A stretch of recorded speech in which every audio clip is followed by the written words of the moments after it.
They said, don't tell people what to not do, because we can't picture the opposite. The example was, instead of telling people that used to ski down the mountain, or skiers, not to run into trees, tell them to follow the path.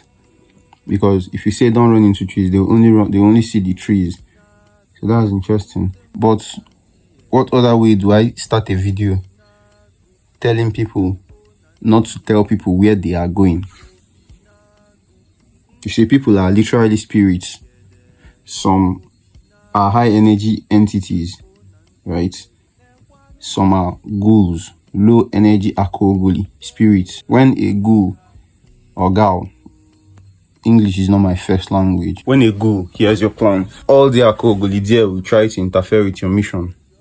I was going to the market to buy ritual stuff, but I was a bit of two minds, and I took an innocent detour. But in the process, I met a friend who has refused to align with his mumo, despite knowing all the go show no for person, but that spirit never agree chekota to go do that thing we know saying supposed to. So I ran into him, and we probably still talked about him aligning with his mumo, because I'm obsessed with the shit that I'm teaching, right? You have to be obsessed. At least that was what people say, that you have to be obsessed with. If you want to make change, if you want to become wealthy from something, you have to be obsessed about it. And spirituality as the way out of everything, out of the lower consciousness, obviously, and the realities of a lower consciousness for the Igbo person and the African person, the bad governance, the Christian zombies. Spirituality is the way to raise your consciousness, thereby getting you out of the matrix emotions, low energy emotions, fear, trauma, you know what I'm saying? And realities, matrix emotions, blame. But I still blame somebody for this shit. I don't blame him, right? Because I know my part. But yeah, spirituality is the way out of the matrix emotions. So my lad is experiencing the classical akogoli, low energy resistance. So you know that resistance that stops you from starting to explore a higher consciousness and spirituality in the way your ancestors did it. Yeah, that resistance is what you're struggling with. And that resistance will hold you.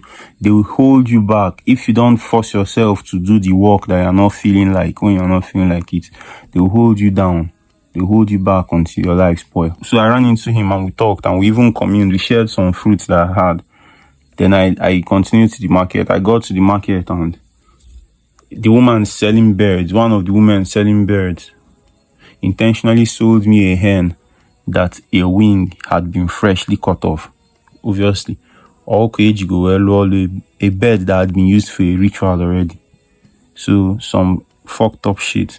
So obviously this fucked with my energy. This messed my energy up. I fixed it eventually, but I had to now start going back and forth from the market instead of focusing on the ritual that I wanted to do. Then most recently, I was headed to my producers, and I ran into an Akogoli youth. He asked me where I was headed. He's supposed to be like a bro, and I told him. I ended up staying in the keke past the guy's studio, and I had to walk back a few pulls. Tell none till it's done. When you're going to work in the morning and you haven't got time to do your golf in the morning, Shim Julio's music, it helps you raise your consciousness. It helps you get into the spiritual. So inevitably, it helps you raise your consciousness. Cheers.